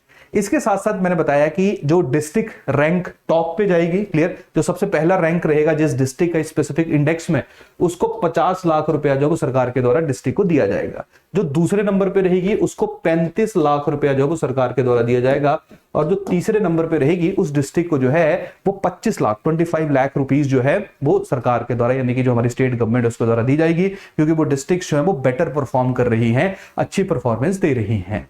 जो डीजीसीआई या डीजीजीआई यानी कि डिस्ट्रिक्ट गुड गवर्नेंस इंडेक्स जो है, ये हिमाचल प्रदेश ने तब शुरू किया था जब हिमाचल प्रदेश को जो 12 स्मॉल स्टेट्स हैं, क्लियर, ये बेसिकली जो डीजीसीआई या एक रैंकिंग निकालती है, पब्लिक अफेयर इंडेक्स है पीएआई, क्लियर, या पब्लिक अफेयर इंडेक्स जो है वो एक पीएसी पब्लिक अफेयर्स सेंटर है बेंगलुरु के अंदर, उसके द्वारा रिलीज किया जाता है। उसमें हिमाचल प्रदेश जो है वो हमेशा टॉप कर रहा था। तो उसी बेसिस के ऊपर हिमाचल प्रदेश ने अपने डिस्ट्रिक्ट्स की जो कैटेगराइजेशन है उनको भी करना शुरू कर दिया, और जो हिमाचल प्रदेश की रैंकिंग है वो आप लोग यहां पे देख सकते हो। अब देखिए, एक 2019 की रैंकिंग है, एक 2020 की रैंकिंग है। तो हम लोगों के लिए जो ज्यादा इंपॉर्टेंट है, ज्यादा रेलेवेंट है, क्लियर, ज्यादा इंपॉर्टेंट और ज्यादा रेलेवेंट है, वो कौन सी रैंकिंग है? 2020 की रैंकिंग ज्यादा इंपॉर्टेंट है, क्लियर, क्योंकि अब ये जो है वो लेटेस्ट है। अब देखिए रैंकिंग में 2020 में टॉप पे कौन गया आपका? हमीरपुर जो है वो रैंक 1 में गया, 0.674 जो है उसका स्कोर है, क्लियर। दूसरे नंबर पे बिलासपुर रहा, तीसरे नंबर पे कुल्लू रहा।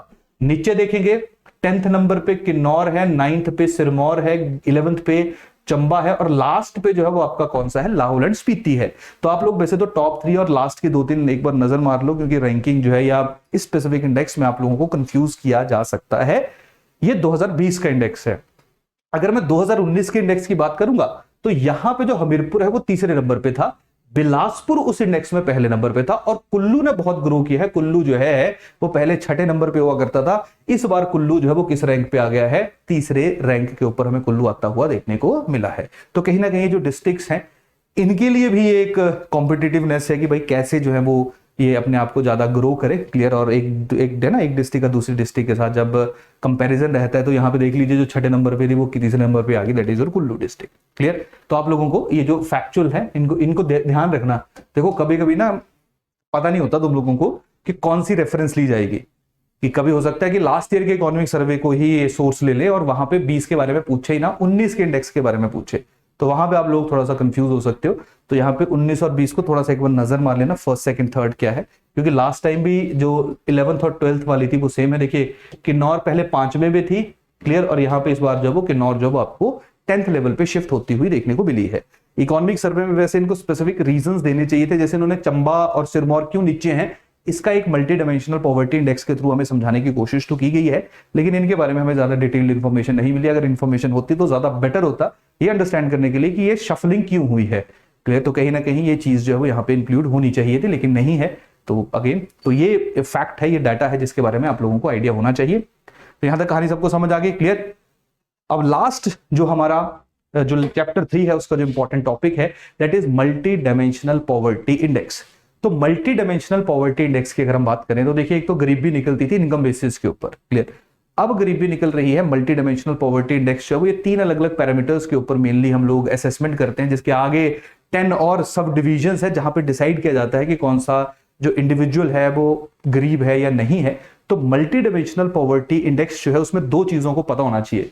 एक तो होना चाहिए हेड काउंट, क्लियर, और दूसरा जो है वो आपकी ए का मतलब यहां पे क्या है, देखिए हेड काउंट का मतलब है कि जैसे फॉर एग्जांपल 100 लोगों में से जो 10 लोग हैं, क्लियर, जो 10 लोग हैं वो या उनके पास जो वो न्यूट्रिशन की कमी है, क्योंकि जो मल्टी डायमेंशनल पॉवर्टी इंडेक्स है वहां पे सिर्फ इनकम को ही एक क्राइटेरिया नहीं माना जाता, उसके अलावा जैसे मैंने आपको बताया कि और भी इसमें मल्टीपल क्राइटेरिया जो वो डिसाइड किए जाते हैं। तो जो अलग अलग क्राइटेरियाज है उनके बेसिस के ऊपर काउंट किया जाता है, हेड काउंट किया जाता है कि 100 में से जो वो कितने % लोग जो है या कितने लोग जो है वो आपके जो है वो गरीब हैं, यानी कि उस पॉवर्टी इंडेक्स के अंदर आते हैं कि जहां पे 3 से ज्यादा पैरामीटर सेटिस्फाई करेंगे तो वो इस इंडेक्स के अंदर आएंगे, नहीं करेंगे तो वो बाहर हो जाएंगे, क्लियर।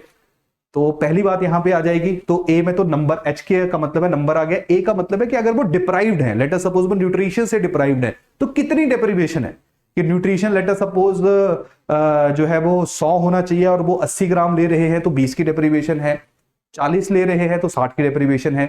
यानी कि अगर पॉवर्टी है तो परसेंटेज ऑफ पॉवर्टी क्या है, यानी कि पहले तो इनकम के बेसिस के ऊपर निकाल देते थे कि 100 रुपया है, 200 रुपया है तो गरीब है या अमीर है, लेकिन यहां पे अलग अलग पैरामीटर्स को असेस किया जाता है, उसके बेसिस के ऊपर जजमेंट होती है। तो एच जो है ये मल्टी डायमेंशनल जो हेड काउंट है, इसका मतलब है नंबर ऑफ पुअर्स देखा जाएगा, और ए का मतलब है कि इंटेंसिटी ऑफ पॉवर्टी देखी जाएगी कि पॉवर्टी ज्यादा है या कम है। तो ऑब्वियस सी बात है, जितनी ज्यादा इंटेंसिटी होगी, जितना ज्यादा हेड काउंट होगा, उतनी ही एमपीआई ज्यादा होगी, और जितनी ज्यादा एमपीआई होगी उसका मतलब है कि गरीबी भी हमें उतनी ही ज्यादा देखने को मिलेगी।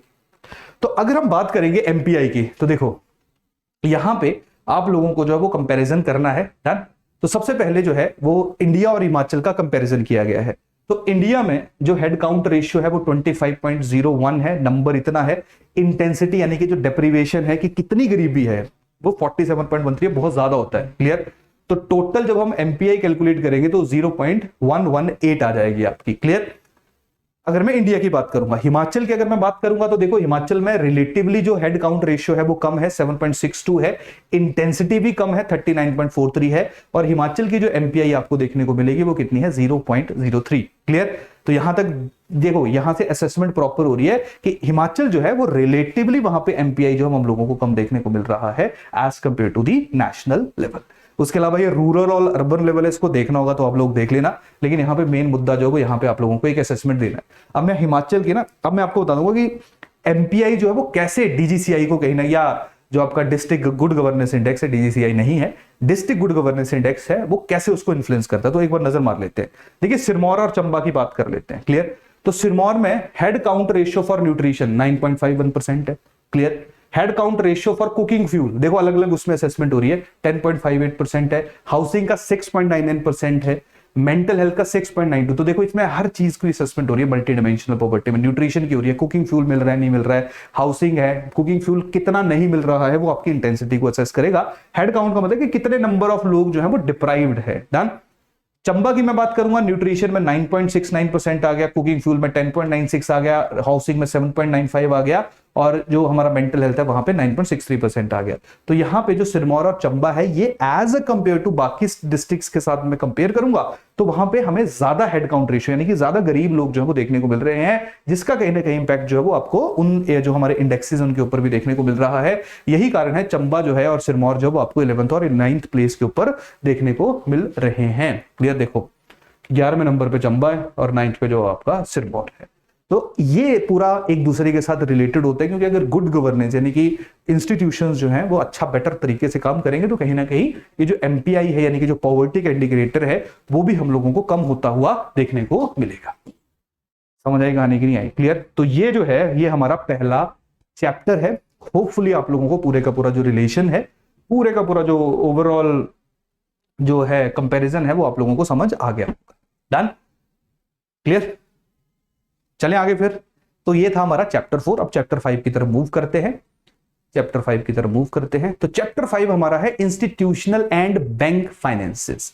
तो आसान भाषा में यहां पे बैंक्स की बात होगी और कुछ नहीं होगा, क्लियर। यहां पे बैंक्स की बात होगी, जो बैंक का ऑब्जेक्टिव है उसकी बात होगी कि जो बैंक हैं, ये जो बैंक्स हैं वो अपने ऑब्जेक्टिव को अचीव कर पा रहे हैं या कर चुके हैं या कर सकते हैं या नहीं कर सकते हैं, ये सारी की सारी असेसमेंट जो है वो हम लोगों को इस स्पेसिफिक चैप्टर में देखने को मिली है।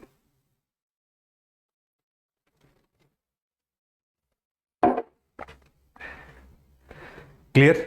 देखिए कभी कभी ना रिकॉर्डिंग का प्रॉब्लम रहता है कि बोलते बोलते थक जाते हैं हम लोग। क्लास में ऐसा इशू नहीं रहता था। हाँ, यश में भी फ्यूचर में है भी हो सकता है। तो ये वाला जो हमारा चैप्टर है बेसिकली ये हमें हिमाचल प्रदेश के अंदर जो बैंकिंग सिस्टम है उसके बारे में बताएगा कि हिमाचल में जो बैंक्स हैं वो कितने हैं। क्लियर? कितने का मेरा मतलब क्या है कि सरकारी बैंक्स कितने हैं, प्राइवेट बैंक्स कितने हैं, पेमेंट बैंक्स कितने हैं, स्मॉल फाइनेंस बैंक कितने हैं। क्लियर? जो हमारे कोऑपरेटिव बैंक्स हैं वो कितने हैं, आरआरबीज कितने हैं, कितनी ब्रांचेस हैं।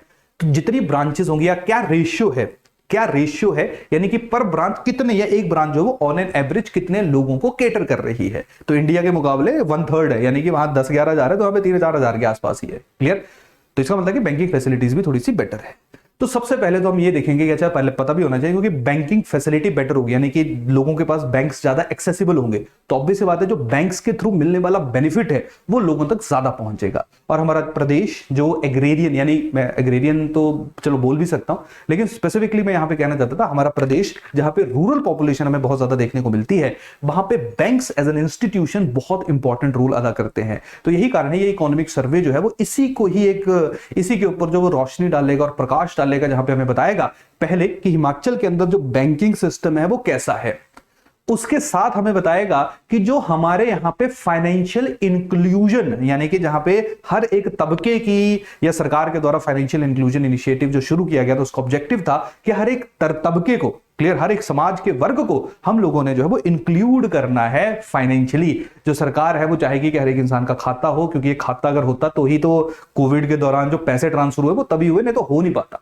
क्लियर? तो वहां पे देखा जाएगा कि जो फाइनेंशियल इंक्लूजन के अलग अलग इनिशिएटिव्स हैं जो प्राइमरीली या मेनली जो है वो यूनियन गवर्नमेंट के द्वारा लॉन्च किए गए हैं, उनका क्या स्टेटस है, कितने खाते खुले हैं, क्या अच्छा हो रहा है, क्या अच्छा नहीं हो रहा है, उनके ऊपर हम डिस्कशन करेंगे। तो पहले तो बैंक्स के बारे में पढ़ेंगे, फिर जो फाइनेंशियल इंक्लूजन के अलग अलग इनिशिएटिव्स हैं उनको असेस करेंगे, जो सरकार के द्वारा क्रेडिट से रिलेटेड फाइनेंसिंग से रिलेटेड अलग अलग स्कीम्स हैं, जैसे कृषि किसान क्रेडिट कार्ड है, उसको हम लोग असेस करेंगे। और उसके साथ साथ जो सबसे इंपॉर्टेंट हमारा है NABARD, national bank for rural agriculture and rural development, उसके बारे में डिस्कस किया जाएगा कि जो नाबार्ड है वो हिमाचल के ऊपर क्या काम कर रहा है, और उसके साथ साथ जो बैंक्स हैं वो कैसे जो नाबार्ड है वो कैसे बैंक्स को यहां पे मदद कर रहा है, यहां पे हेल्प कर रहा है, ताकि उनको क्रेडिट या उनको जो लोन सप्लाई है अल्टीमेटली लोगों तक लोन सप्लाई जो है वो पहुंच सके।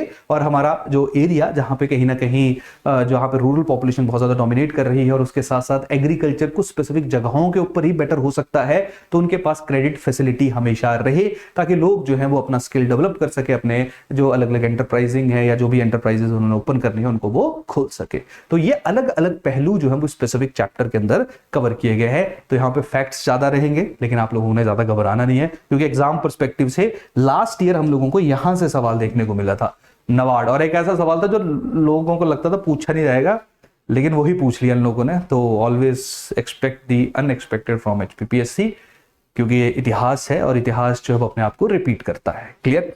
तो चलिए सबसे पहले हम लोग जो है वो बात करेंगे लीड बैंक स्कीम की। देखिए लीड बैंक स्कीम जो है वो 1969 में सरकार के द्वारा शुरू की गई। स्कीम का मेन ऑब्जेक्टिव था कि हर एक एरिया में एक बैंक को, आसान भाषा में जैसे फॉर एग्जांपल एक डिस्ट्रिक्ट में एक बैंक को लीड बैंक बना दिया जाए। उस लीड बैंक की रिस्पॉन्सिबिलिटी होगी जितनी भी डेवलपमेंटल एक्टिविटीज उस स्पेसिफिक डिस्ट्रिक्ट में कैरी आउट की जाएगी उस बैंक या बाकी बैंक्स के द्वारा, वो उसके है ना कस्टडी के अंदर होगी। क्लियर? यानी कि वो बेसिकली जो है वो उसकी रिस्पॉन्सिबिलिटी होगी उस एरिया में जितने भी बैंक्स हैं वो लोगों के डेवलपमेंट के लिए जो पैसा खर्च किया जा रहा है उनको वो ओवरसी करेगा, उनकी कोऑर्डिनेशन एस्टेब्लिश करेगा।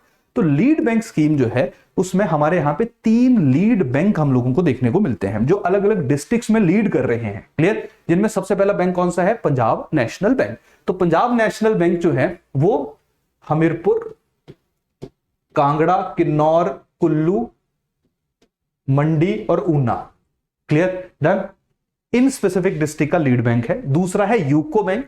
यूको बैंक जो है वो बिलासपुर, शिमला, सोलन एंड सिरमौर, उन स्पेसिफिक डिस्ट्रिक्ट्स का लीड बैंक है। और स्टेट बैंक ऑफ इंडिया जो है वो आपका Lahaul and Spiti and Chamba, clear. इन दो जो हमारी डिस्ट्रिक्ट्स है इनका लीड बैंक है। तो यहाँ पे देखो आसान, याद रखना आसान है। देखिए जहां पे भी एस है, यानी कि जिन भी स्टेट्स हमारे डिस्ट्रिक्ट्स का जो नाम है वो एस से शुरू हो रहा है, वो यूको बैंक के पास है। बस आपने जो वो बीच में बिलासपुर ऐड कर देना और कुछ नहीं करना है। और ये तो स्टेट बैंक ऑफ इंडिया तो याद रखना आसान ही है ना, क्लियर। लाहौल स्पीति जंबा आ गया, क्लियर।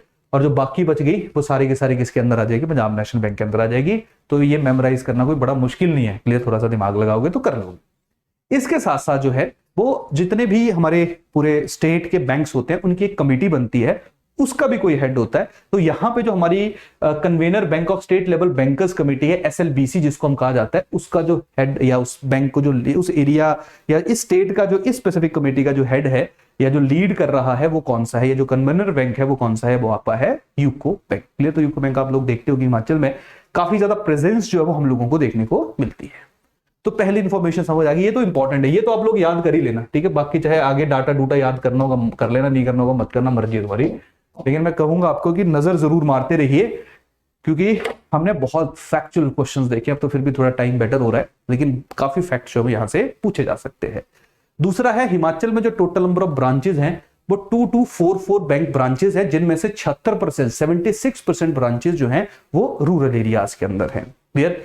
इसके साथ साथ 17 मतलब इसकी परसेंटेज निकालूंगा तो 1715 ब्रांचेस, 76 जो है 1715 ब्रांचेस जो है वो रूरल एरियाज में है। 414 ब्रांचेस 414 ब्रांचेस जो वो सेमी अर्बन एरियाज में है। और जो हमारा अर्बन सेंटर है, हिमाचल में सिर्फ शिमला ही है जिसको आरबीआई के द्वारा अर्बन सेंटर डेजिग्नेट किया गया है। तो वहां पे अर्बन सेंटर में हम लोगों को जो 115 ब्रांचेस जो है वो देखने को मिलती है।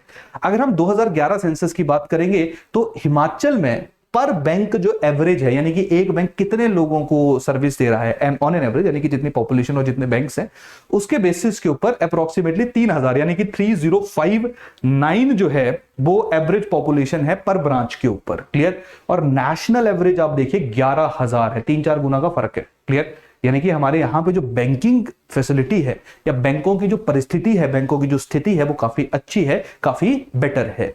अगर मैं पीएसबीज की बात करूंगा, पब्लिक सेक्टर बैंक्स की बात करूंगा, तो पब्लिक सेक्टर बैंक्स ऑब्वियस सी बात है सबसे ज्यादा सरकारी बैंक्स हमें देखने को मिलते हैं। तो सरकारी बैंक्स के टोटल जो है वो 1165 ब्रांचेस हैं, 51% से ज्यादा जो है वो इनके नेटवर्क्स हमें देखने को मिलते हैं। सरकारी बैंक्स में सबसे ज्यादा ब्रांचेस पीएनबी की हैं, पंजाब नेशनल बैंक की 350 ब्रांचेस हैं। दूसरे नंबर पे जो वो स्टेट बैंक ऑफ इंडिया है और जिसकी 329 ब्रांचेस हैं। और तीसरे नंबर पे जो आपका यूको बैंक है जिसकी 173 ब्रांचेस है। यहां पे एटलीस्ट ये याद रख लेना कि किसकी सबसे हाईएस्ट ब्रांचेस हमें देखने को मिलती हैं। तो ये तो हम लोगों ने सरकारी बैंक्स की बात कर ली। अगर हम प्राइवेट बैंक्स की बात करेंगे तो प्राइवेट बैंक्स में जो टोटल ब्रांचेस है वो 188 ब्रांचेस हमें देखने को मिलती है। देखिए ना, हिमाचल में कोऑपरेटिव बैंक्स वगैरह जो है वो काफी ज्यादा देखने को मिलते हैं, हमें अलग अलग जगहों के ऊपर उनकी ब्रांचेस हैं। तो प्राइवेट सेक्टर 188 ब्रांचेस हैं, सबसे ज्यादा एचडीएफसी की हैं 75 और दूसरे नंबर पे जो वो आईसीआईसीआई की हैं कितनी है 32, क्लियर। इसके साथ साथ अगर मैं स्मॉल फाइनेंस बैंक की बात करूंगा, आप सब लोगों को पता ही होगा है ना, पेमेंट बैंक्स है, स्मॉल फाइनेंस बैंक है। पेमेंट बैंक वो है जो डिपॉजिट्स कर सकते हैं, स्मॉल फाइनेंस बैंक जो है वो डिपॉजिट के साथ साथ फाइनेंस भी कर सकते हैं। तो स्मॉल फाइनेंस बैंक जो है स्पेसिफिक टाइम पे 4 स्मॉल फाइनेंस बैंक जो हैं वो हिमाचल में काम कर रहे हैं। टोटल उनकी 16 ब्रांचेस हैं। अगर मैं पेमेंट्स बैंक की बात करूंगा तो एक इंडियन पोस्ट पेमेंट बैंक है, दूसरा जो है वो आपका फिनो पेमेंट बैंक है, यानी कि financial inclusion network and operations है, क्लियर, जिनकी टोटल 13 ब्रांचेज जो है वो हम लोगों को हिमाचल में देखने को मिलती हैं। इसके साथ साथ अगर मैं आरआरबीज की बात करूंगा, यानी कि रीजनल रूरल बैंक्स की मैं बात करूंगा, तो शायद आपको पता ही होगा कि आरआरबी में जो है वो सेंटर का हिस्सा होता है, स्टेट का हिस्सा होता है, और उसके साथ साथ एक उसका स्पॉन्सर्ड बैंक होता है, यानी कि जो उसमें जो कैपिटल है वो इन्फ्यूज करता है। तो आरआरबी जो हिमाचल में हिमाचल प्रदेश ग्रामीण बैंक है जिसकी 265 ब्रांचेस हमें देखने को मिलती हैं सितंबर 2021 तक, उसका जो स्पॉन्सर्ड बैंक है वो कौन सा है, पंजाब नेशनल बैंक। इसके साथ साथ कोऑपरेटिव बैंक्स की अगर हम बात करें तो कोऑपरेटिव बैंक में टोटल 571 ब्रांचेस हमें देखने को मिलती है, जिनमें जो मेन आपका है जो क्लियर, जो मेन बैंक आपका है वो है Himachal Pradesh state cooperative bank जिनकी 241 ब्रांचेस हैं, और दूसरा जो वो कांगड़ा सेंट्रल कोऑपरेटिव बैंक जिसकी जो हम लोगों को टोटल 217 ब्रांचेस देखने को मिलती हैं। इसके साथ साथ अगर मैं डिस्ट्रिक्ट वाइज बात करूंगा तो ऑब्वियस बात है जो सबसे बड़ी डिस्ट्रिक्ट है, यानी कि जहां पे सबसे ज्यादा पॉपुलेशन है वहां पे सबसे ज्यादा ब्रांचेस हमें देखने को मिलेगी। कांगड़ा में हाईएस्ट नंबर ऑफ ब्रांचेस है, 423 बैंक ब्रांचेस हमें देखने को मिलती है। Lowest bank branches district wise देखा जाए तो लाहौल एंड स्पीति में है, जहां पे हम लोगों को 23 ब्रांचेस देखने को मिलती है। इसके साथ साथ बिजनेस कॉरेस्पॉन्डेंट एजेंट्स या जिनको बैंक मित्रा कहा जाता है, टोटल बैंक मित्रा हिमाचल में जो है वो 5,969 यानी कि 5,969 हमें देखने को मिलते हैं। बिजनेस कॉरेस्पॉन्डेंट्स का काम क्या होता है कि गांव में जाके लोगों को बेसिक बैंकिंग फैसिलिटीज प्रोवाइड करना, ताकि लोगों को बैंक के पास ना आना पड़े, बैंक ही खुद लोगों के पास चला जाए। तो उसके लिए बैंक के द्वारा जो वो बिजनेस कॉरेस्पॉन्डेंट्स जो है उनको अपॉइंट किया जाता है। काफी समय से इनको अपॉइंट किया जा रहा है, तो स्पेसिफिक टाइम पे 5,969, ठीक है, 5,969 बैंक मित्रा जो है हम लोगों को हिमाचल में देखने को मिलते हैं। क्लियर? तो यहां तक कहानी सबको समझ आ गया। तो सबसे पहले तो अब आप लोगों को ये आइडिया तो लग गया। अब इसमें देखिए फैक्ट्स तो बहुत ज्यादा है, लेकिन 2-4 बार पढ़ोगे तो शायद याद हो जाएगा। तो अभी तक आपको ये पता चल गया कि हिमाचल में सारी तरह के बैंक्स हमें देखने को मिलते हैं, और किस तरह के बैंक्स हैं, किसकी कितनी ब्रांचेज हैं, क्या है, वो सारा हमने अभी डिस्कस कर लिया। अब हम बात करेंगे सेकंड लेवल पे, यानी कि बैंक तो पढ़ लिया हम लोगों ने। अब हम देखेंगे कि जब बैंक क्रेडिट देते हैं, क्योंकि देखिए शायद आप लोगों ने सुना होगा कि जो बैंक्स जितना क्रेडिट देते हैं उसमें उनके ऊपर रिस्ट्रिक्शन होती है, यानी कि गाइडलाइंस है आरबीआई की, जिसके अंतर्गत उनको जो एएनबीसी का 40% है, एडजस्टेड नेट बैंक क्रेडिट होता है। अगेन अभी डिटेल में तो मत जाइए, लेकिन 40% के आसपास, आसान भाषा में बता रहा हूं, टेक्निकल भाषा में थोड़ा डिफरेंट हो जाएगा ये। आसान भाषा में जितना लोन देंगे 40% के आसपास जो लोन है वो उनको प्रायोरिटी सेक्टर्स को देना पड़ेगा। प्रायोरिटी सेक्टर्स का मतलब क्या होता है कि जिनकी ग्रोथ करना बड़ा जरूरी है, जैसे एग्रीकल्चर इंडिया में प्रायोरिटी सेक्टर है, वीकर सेक्शन की ग्रोथ बहुत जरूरी है, वो प्रायोरिटी सेक्टर है, वुमेन प्रायोरिटी सेक्टर है। क्लियर? इसके साथ साथ जो है वो अगर मैं बात करूंगा तो प्रायोरिटी सेक्टर्स में बैंक्स को जो है वो रहता है कि भाई आपने जब लोन दोगे तो इतना जो है वो अपने प्रायोरिटी सेक्टर्स को देना है। तो हिमाचल प्रदेश की एक खासियत है, हिमाचल प्रदेश में देखिए 40% बोलते हैं ना, हिमाचल प्रदेश में प्रायोरिटी सेक्टर्स को 59.686% गया हुआ है, बहुत ज्यादा है। बैंक फेल हो जाते हैं, डिफॉल्ट कर जाते हैं, बैंक्स को फिर पैसा फाइन पड़ता है, बैंक्स को जो पैसा, जो बचा हुआ पैसा है वो नाबार्ड को देना पड़ता है, फिर वो आगे डेवलपमेंट में यूज होता है, वो चलिए डिफरेंट चीज है। लेकिन सबसे बड़ी बात है कि प्रायोरिटी सेक्टर्स में 59.86% है, जो 40% बोला गया है इनको, तो बहुत अच्छी स्थिति है ये। मतलब ज्यादा लोन जो है वो प्रायोरिटी सेक्टर्स को मिलता है, और कहीं ना कहीं हिमाचल में, क्योंकि है ना एग्रीकल्चर का जो है वो कहीं ना कहीं लोन के लिए हमें बहुत आवश्यकता पड़ती है, वीकर सेक्शन को लोन के लिए आवश्यकता पड़ती है, वुमेन को पड़ती है, तो कहीं ना कहीं जो मैक्सिमम क्रेडिट जितना भी जाता है वो मैक्सिमम प्राइवेट सेक्टर की तरफ ही हमें जाता हुआ देखने को मिल रहा है। एग्रीकल्चर लोन्स 19.47% है, वीकर सेक्शन को 17.7% 5% दिया गया है, वैसे 10 देना है, यहाँ पे 17.75% है। वुमेन को 10.48% जो है, मतलब जो टोटल जो हमारे हिस्से हैं प्रायोरिटी सेक्टर्स के, उनमें इन 3 इंपॉर्टेंट हिस्सों का जो वो ये हम लोगों को पार्टीशन देखने को मिल रहा है। इसके साथ साथ क्रेडिट टू डिपॉजिट रेशियो, यानी कि कितना लोन है और कितना जो है वो आपके पास डिपॉजिट हुआ है, वो रेशियो अगर मैं बात करूंगा तो वो 38.28% है, जो कि बेटर मानी जाती है। क्लियर? तो ये सारे के सारे जो है वो हमारे कुछ इंपॉर्टेंट डाटा है, कुछ इंपॉर्टेंट फैक्ट्स हैं जिसके बारे में आपको पता होना चाहिए। तो देखिए पूरी लेयर समझिए। पहले हमें इकोनॉमिक सर्वे ने बताया कितने बैंक्स है भाई, फिर हमें बताया कि वो बैंक्स जो है वो सबसे इंपॉर्टेंट चीज जो है that is priority sector lending, जो कहीं ना कहीं डिजाइन की गई थी ताकि हमारे यहाँ पे जो गरीब तबका है, यानी कि जो deprived state of the society है, जिसको नॉर्मली क्रेडिट फैसिलिटी अवेल नहीं होती है, उसको भी क्रेडिट फैसिलिटी मिल सके। तो दूसरा लेयर हमने वो पढ़ा।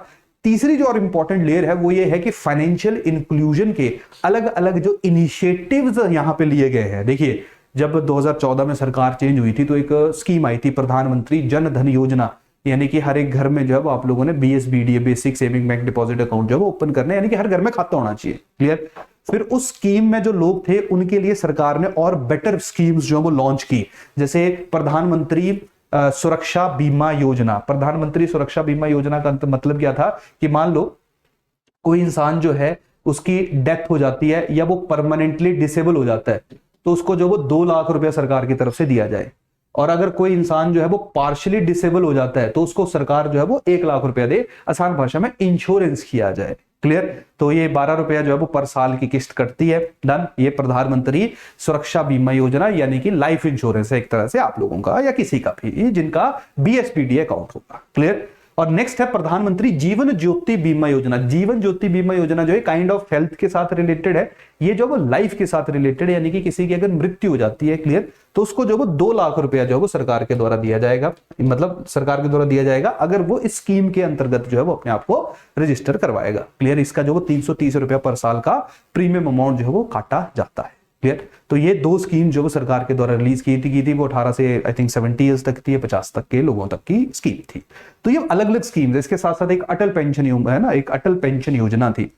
ये 2014 की स्कीम है, जनधन और बाकी 15 की स्कीम्स है जिनके बारे में मैं आपको बता रहा हूं। तो जो अटल पेंशन योजना थी, वहां पे आप कुछ प्रीमियम पे करके, कुछ सरकार करेगी कुछ आप करोगे, कुछ प्रीमियम पे करोगे आज या कुछ है ना पैसा दोगे, तो जब 60 ईयर्स की आपकी एज हो जाएगी तो उसके बाद आपको पेंशन लग जाएगी। ठीक है, तो वो पेंशन जो है वो 1000 रुपए हो सकती है, 2 हो सकती है, 3 हो सकती है, 4 हो सकती है, 5 हो सकती है, वो डिपेंड करेगा कि आज आप इतना कंट्रीब्यूट कर रहे हो। तो टोटल 40 है ना, 40 से कम के लोग जो 40 की इन्होंने थ्रेशोल्ड रखी है, क्योंकि 20 साल का आपको कंट्रीब्यूशन करना पड़ेगा। तो अगर आप 40 में कंट्रीब्यूट करना शुरू करते हो, 60 तक आप पैसा दोगे और 60 जैसे ही आपका हो जाएगा उसके बाद आपको पेंशन लगनी शुरू हो जाएगी। तो कितना पैसा आपने उस फंड में डाला है वो बेसिकली जो है वो डिसाइड करेगा कि आपको कितना पेंशन के रूप में जो है वो फंड सरकार के द्वारा या जो भी इंश्योरेंस कंपनी होगी उसके द्वारा दिया जाएगा। क्लियर, या जो भी पेंशन फंड से रिलेटेड कंपनी होगी उसके द्वारा दिया जाएगा। क्लियर, तो वापिस आओ।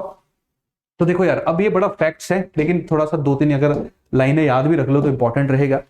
प्रधानमंत्री जनधन योजना के अंतर्गत टोटल जो वो 17.57 लाख अकाउंट जो वो ओपन हो गए हैं, और हिमाचल प्रदेश की खासियत है यहाँ पे हर घर में खाता खुला हुआ है। क्लियर, ये बिग पॉजिटिव चीज है। इसके साथ साथ जो आधार मोबाइल नंबर जो है वो जितने भी हमारे प्रधानमंत्री जनधन खाते के साथ लोग हैं उनका 83% खाते ऐसे हैं जिनके साथ मोबाइल नंबर और उनका आधार जो वो जुड़ा हुआ है, ताकि किसी भी तरह की धोखाधड़ी ना हो सके। तो ये कहीं ना कहीं डिजिटल लिटरेसी का एक परफेक्ट उदाहरण है। क्लियर, स्कीम क्या थी वो मैंने आपको बता दिया। दूसरी है प्रधानमंत्री सुरक्षा बीमा योजना। यहां पे 15.72 लाख सब्सक्राइबर्स जो हैं, यानी कि इतने लोग जो स्कीम से जुड़े हुए हैं हिमाचल प्रदेश के अंदर। तीसरी जीवन ज्योति के साथ 4.32 लाख सब्सक्राइबर जो वो जुड़े हुए हैं। शायद इसका रीजन हो सकता है कि इसका जो वो 12 रुपए पर एन्नुम है, इसका जो 330 रुपए पर एन्नुम है, शायद एक कारण हो सकता है जिसके कारण कम लोगों ने जो है वो इस स्कीम का बेनिफिट उठाया हुआ है, लेकिन इतने सब्सक्राइबर जो आपको स्पेसिफिक स्कीम में देखने को मिलेंगे। तीसरी जो स्कीम है दैट इज अटल पेंशन योजना। तो अटल पेंशन योजना में 2 लाख के आसपास सब्सक्राइबर जो है वो हम लोगों को देखने को मिलते हैं। 2 लाख लोग जो है वो उन्होंने इस स्पेसिफिक पेंशन योजना को जो है सब्सक्राइब किया हुआ है।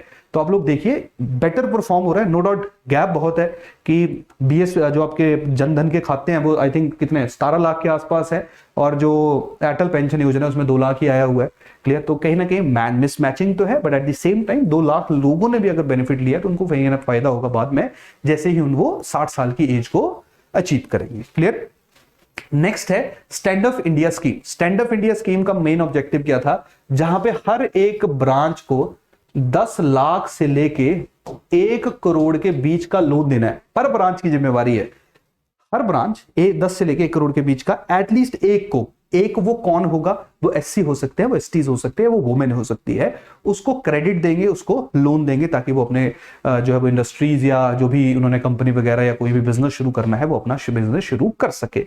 तो हर एक ब्रांच को इस स्पेसिफिक स्कीम के अंतर्गत जो है वो एटलीस्ट एक लोन जो है वो सैंक्शन जरूर करना है। क्लियर, तो टोटल जो बैंक्स है वो 297.56 करोड़ का लोन जो है वो 1445 न्यू एंटरप्राइजेस के लिए जो वो दे चुके हैं। 2021 तक का डाटा है। तो आसान भाषा में जो फाइनेंशियल इंक्लूजन के, देखिए फाइनेंशियल इंक्लूजन का मतलब यही नहीं है कि सिर्फ खाता खुलवा दिया, उसमें पैसे भी आने चाहिए, उसमें बाकी फैसिलिटीज भी होनी चाहिए, इंश्योरेंस होना चाहिए, चाहे वो लाइफ है चाहे वो हेल्थ है।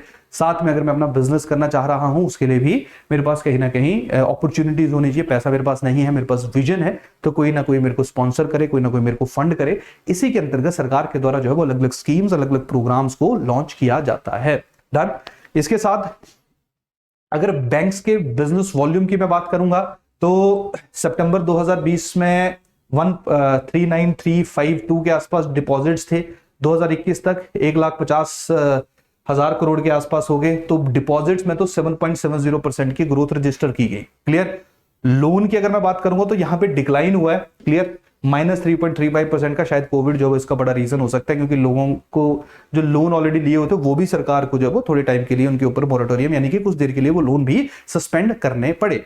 ओवरऑल अगर बिजनेस एसेट्स की बात करूंगा, यानी कि जो हमारे कासा होता है कि जहां पे जो हमारे डिपॉजिट्स एंड लोन्स होते हैं, ओवरऑल अगर एसेट्स की बात की जाए तो 4.52% जो है उसकी ग्रोथ जो है वो रजिस्टर की गई है। क्लियर। जहां पे पब्लिक सेक्टर बैंक्स जो है वो 63% का शेयर पब्लिक सेक्टर बैंक्स का है, आरआरबीज का 5% का है, प्राइवेट सेक्टर बैंक जो है उनका 12 है, और उसके साथ साथ कोऑपरेटिव जो है उनका 20% है। तो एटलीस्ट ये जो लास्ट वाला डाटा है ये याद रख लेना, बाकी चीजें अगर भूलनी भी होंगी तो भूल जाओ, लेकिन ये डाटा जो है लास्ट का जो है उसको थोड़ा सा मेमोराइज कर लेना। क्लियर। इसके साथ साथ अलग अलग स्कीम्स हैं, अलग अलग स्कीम्स है, जैसे किसान क्रेडिट कार्ड की अगर मैं बात करूंगा, जहां पे किसानों को क्रेडिट दिया जाता है, तो टोटल वहां पे 1 लाख के आसपास नए क्रेडिट कार्ड जो है, सॉरी, किसान क्रेडिट कार्ड जो है वो सरकार के द्वारा या बैंक्स के द्वारा जो इशू किए गए हैं। इसके साथ साथ RSETI यानी कि rural self employment training institute, जो लीड बैंक्स हैं जैसे यूको है, PNB है, SBI है, उसने 10 डिस्ट्रिक्ट्स में, ध्यान रखना 10 डिस्ट्रिक्ट्स में, जहां पे 2 एक्सेप्शंस हैं, किन्नौर और लाहौल स्पीति को आप याद नहीं रखोगे, इन 2 डिस्ट्रिक्ट्स के अलावा 10 डिस्ट्रिक्ट्स में जो है वो RSETIS जो उनकी स्थापना की गई है। इनका मेन ऑब्जेक्टिव यही है, जो कैंडिडेट्स हैं, जो बच्चे, उनको ट्रेनिंग दी जाए ताकि उनको कहीं जाके जॉब मिल सके, आसान भाषा में स्किल डेवलपमेंट है। टोटल 5730 लोगों को अभी तक ट्रेनिंग दी जा चुकी है। और उसके साथ साथ हिमाचल प्रदेश में 97 आधार एनरोलमेंट एंड अपडेशन सेंटर जो है वो बन चुके हैं, क्लियर, जिनकी जो मेन ऑब्जेक्टिव है वो यही है कि आधार में लोगों को एनरोल किया जाए, और उसके साथ साथ अगर आधार में कोई चेंज करना है तो वो चेंज भी किया जा सके। ये डाटा सब याद रखोगे, कितने सेंटर हैं, बस दैट्स इट, इसके अलावा कुछ नहीं याद रखना है, क्लियर। तो ये जो है, ये नेक्स्ट हमारा है कि जो सरकार की स्कीम्स है, कैसे फाइनेंशियल इंक्लूजन को और उसके साथ साथ कैसे इजीली क्रेडिट फैसिलिटी के थ्रू लोगों को बेनिफिट किया जा रहा है। और लास्ट हमारा आज का है, वैसे तो मैंने 3 चैप्टर करने थे, लेक्चर बहुत लंबा हो गया, क्लियर, कोई बात नहीं, नंबर ऑफ जो लेक्चर्स उनको हम इंक्रीज कर देंगे, लेकिन हमारा मेन ऑब्जेक्टिव यही है कि हम धीरे धीरे चीजों को पढ़े, ठीक है जी।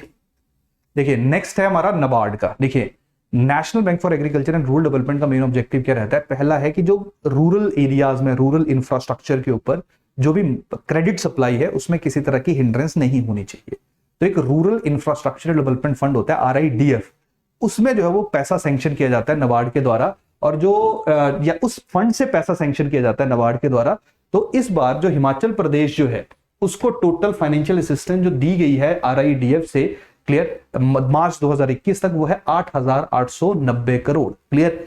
इसके साथ साथ जो नाबार्ड है उसने 4.18 करोड़ रुपया भी स्टेट गवर्नमेंट को जो वो सैंक्शन किया है, क्लियर, जिसका मेन ऑब्जेक्टिव होगा यहाँ पे जो वेयर हाउस इंफ्रास्ट्रक्चर है उसको डेवलप करना, जिसके अंतर्गत एक कंट्रोल्ड एटमॉस्फेयर सेंटर चूरा जो कि चंबा में है, जिसकी कैपेसिटी 500 मीट्रिक टन होगी, क्लियर। आसान भाषा में वेयर हाउस का मतलब जहां पे तुम स्टोर करोगे अनाज को, डन। जो इसका है 1 कंट्रोल्ड एटमॉस्फेयर, यानी कि टेम्परेचर, न्यूट्रिशन, गैसेस लेवल जो भी होगा, जो चाहिए होगा उस स्पेसिफिक जगह के ऊपर वो कंट्रोल किया जाएगा, यानी कि एक्सटर्नल क्लाइमेट का उसके ऊपर कोई इंपैक्ट नहीं पड़ेगा। उस वेयर हाउस में ऑटोमेटिक क्लाइमेट कंट्रोल होगा। वो कहां पे किया जाएगा? इंप्लीमेंट किया जाएगा HPMC के द्वारा। चूरा कहां पे है? आपका चंबा में है। तो ये स्पेसिफिक शब्द जो है वो आप लोग ध्यान रखोगे। इसके साथ साथ नाबार्ड की एक सब्सिडरी है, एक नाबार्ड की सब्सिडरी है जिसका काम है कंसल्टेंसी प्रोवाइड करना, क्लियर। जैसे मान लो कोई भी स्कीम है, उस स्कीम की आपने असेसमेंट करनी है तो ये कंसल्टेंसी करके देगी, क्लियर। चाहे वो जैसे प्रधानमंत्री ग्राम आदर्श योजना है या आपकी दीनदयाल उपाध्याय ग्रामीण कौशल्य योजना है, क्लियर। चाहे कोई टॉयलेट्स बने हैं उनकी आपने सर्वे करवाना है, इंस्पेक्शन करवानी है किन्हीं स्पेसिफिक प्रोजेक्ट्स की, क्लियर। एग्रीकल्चर इंफ्रास्ट्रक्चर जो है वो सेटअप करना है, कहीं भी आपको कुछ भी हेल्प चाहिए, वो सारी की सारी जो कंसल्टेंसी है या असेसमेंट है उसके लिए नाबार्ड की एक सब्सिडरी बनी है जिसका नाम है वो है NABCONS, that is NABARD consultancy service, clear. इसका मेन ऑब्जेक्टिव है चाहे एग्रीकल्चर, रूरल डेवलपमेंट है, जो अलाइड एरियाज हैं वहां पे कंसल्टेंसी प्रोवाइड करना। और लास्ट टाइम ये स्पेसिफिक क्वेश्चन जो है वो हम लोगों को एग्जाम के अंदर देखने को मिला था, डन। तो ये जो है ये हमारे हैं, आज 2 ही चैप्टर करते हैं। कल जो है वो हम लोग, या जो नेक्स्ट हमारा 3rd हिस्सा रहेगा हमारे इकोनॉमिक सर्वे का, उसमें हम लोग जो है वो प्राइस मूवमेंट के साथ साथ जो है वो एक इंपॉर्टेंट चैप्टर है उसके बारे में डिस्कशन करेंगे। तो चलिए आज के सेशन को करते हैं खत्म, मिलते हैं नेक्स्ट लेक्चर में, तब तक के लिए थैंक यू, धन्यवाद।